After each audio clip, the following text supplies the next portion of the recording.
सध्या कोणत्याच भाजीपाल्याला दर नाहीयेत. त्यामुळे शेतकऱ्यांचा उत्पादन खर्च देखील भरून निघेनासा झालाय. असं असलं तरी हताश होऊन न बसता शेतकरी रात्रंदिवस शेतात राबताना दिसतात. कोल्हापूर जिल्ह्यातल्या सांगवडेवाडीचे राजू चव्हाण हे देखील असेच भाजीपाला उत्पादक शेतकरी.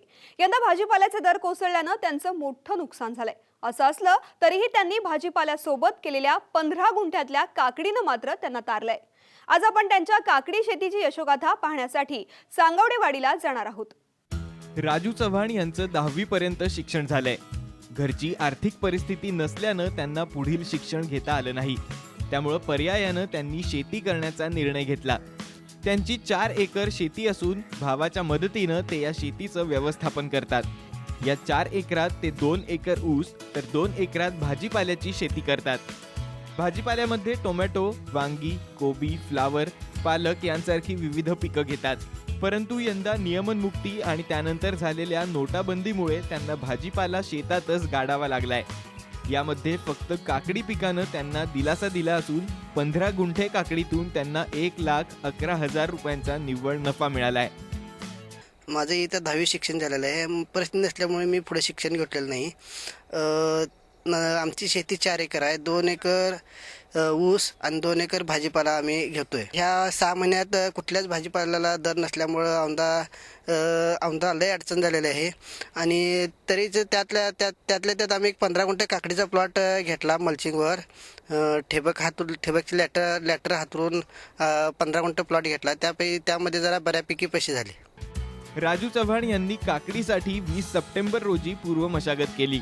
मशागतीवेळी यामध्ये 2 ट्रॉली शेणखत आणि 6 पोती रासायनिक खत मिसळलं. त्यानंतर पॉवर ट्रिलरच्या सहाय्यानं 5.5 फुटांचे बेड सोडून त्यावर ठिबक अंथरून घेतलं. ठिबक घातल्यानंतर त्यावर मल्चिंग घालून 27 सप्टेंबर रोजी 1.5 फुटांवर शीतल काकडीचं बी टोकण केलं. काकडीची उगवणी चांगली झाल्यानंतर 8 दिवसांनी बुरशीनाशक आणि नॅनोटेकची पहिली आळवणी केली. यानंतर 15 दिवसांनी दुसरी आळवणी केली. त्यामुळे रोपांची जोमदार वाढ होण्यास मदत झाली आहे. 5-6 दिवसांना काकडी दिसायला आली. ते दिसाल्यानंतर 6वी-7वी दिवशी त्याला आम्ही आळवणी घेतली. आळवणीसाठी आम्ही त्याला कोसाईडवर नॅनोटेक सोडलं. त्याच्यानंतर 8व्या दिवशी कवच व क्लोरो सोडलं. साधारणतः काकडी उगवल्यानंतर 15 दिवसांना आम्ही त्याला तारकाठी चालू केली. तारकाठी झाल्यानंतर त्याला ड्रिपमधनं आम्ही 0.34, 1261, 1919 ह्या ड्रिपमधनं आम्ही रसायन लागवड सोडल्या. त्यानंतर साधारणतः 37 दिवशी आम्ही पहिला तोडा झाला. पहिल्या तोड्याला आम्हाला 80 किलो काकडी निघाली. काकडीची उगवण चांगली झाल्यानंतर 15 दिवसांनी तारकाठी करून घेतली. त्याचबरोबर खत आणि पाण्यासाठी ठिबकचा वापर केला. साधारणतः 37व्या दिवशी त्यांना काकडीचा पहिला तोडा हाती आलाय. पहिल्या तोड्याला 80 किलो काकडी निघाली. त्यानंतर प्रत्येक तोड्याला काकडीचं उत्पादन वाढत गेलं.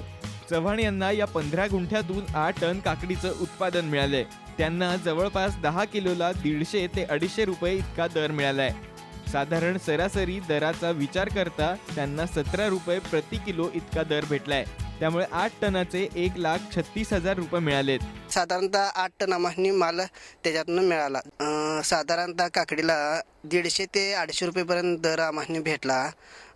नंतर सरासरी जर विचार केला 8 टनाचा तर 17 रुपयानं आम्हाला दर भेटला. 17 रुपयानं जवळजवळ 8 टनाचे आम्हाला 1,25,000 रुपये झाले. त्यातनं खर्च आमचा मल्चिंगचा 5,000 रुपये, लागवड 5,000 रुपये, मशागतीचे 5,000 आणि औषधाचे 10,000 रुपये असे 25,000 रुपये खर्च झाले. साधारणतः त्यानुसार आम्हाला जवळजवळ 1,00,000 रुपये आम्हाला त्यातून उत्पन्न भेटले. राजू चव्हाणांना काकडी पिकाच्या रोग आणि कीड नियंत्रणासाठी अधिक खर्च करावा लागलाय. नागअळीमुळे त्यांना उत्पादनात मोठी घट झाली आहे. तरी देखील त्यांनी बायो 303 या औषधाची फवारणी करून नागअळीवर थोड्याफार प्रमाणात नियंत्रण मिळवलं.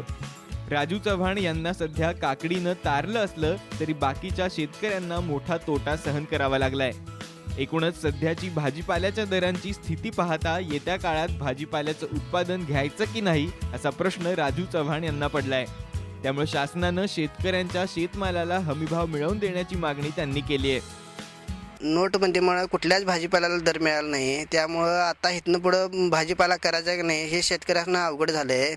आणि त्याच्यासाठी शासनानं हमीभाव दिला तर शेतकरी कुठं जरा तारला जाईल, नाहीतर अवघड आहे. शेतकरीची लय परिस्थिती बिकट आहे. रात्रंदिवस आम्ही कष्ट करून काहीच आमच्या हाताला लागत नाही. त्यामुळे शेतकऱ्यांचं जगणं मुश्किल झाले.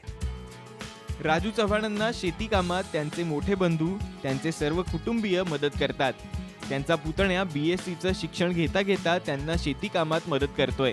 त्याच्याही मताप्रमाणे त्यांना यंदा भाजीपाला शेतीमुळे मोठं नुकसान सहन करावं लागलंय. त्यामुळे रात्रंदिवस राबणाऱ्या जगाच्या पोशिंद्यांकडे सरकारनं वेळीच लक्ष देण्याची त्यांना ही मागणी केली आहे. यावर्षी भाजीपाल्याला कोणताही दर नाही, त्यामुळे शेतकऱ्यांच्या अतोनात नुकसान झालेले आहे. त्यामध्ये टॅमॅटोचा आमचा प्लॉट होता, त्यामध्ये आम्हाला खूपच नुकसान झालेले आहे. वांग्यालाही दर नसल्यामुळे वांग्यामध्येही खूप नुकसान झालेले आहे. त्याच काकडीला थोडाफार दर असल्यामुळे हा खर्च इतर परवडलेला आहे. भाजीपाला करणाऱ्या शेतकऱ्यांसमोर सध्या मोठं संकट उभं ठाकलंय. अशा कठीण काळात देखील शेतीची कास न सोडता प्रामाणिकपणे मेहनत करणाऱ्या राजू चव्हाण यांची वाटचाल शेतकऱ्यांना प्रेरणादायी ठरेल. राजेंद्र हंकारे, साम TV, कोल्हापूर.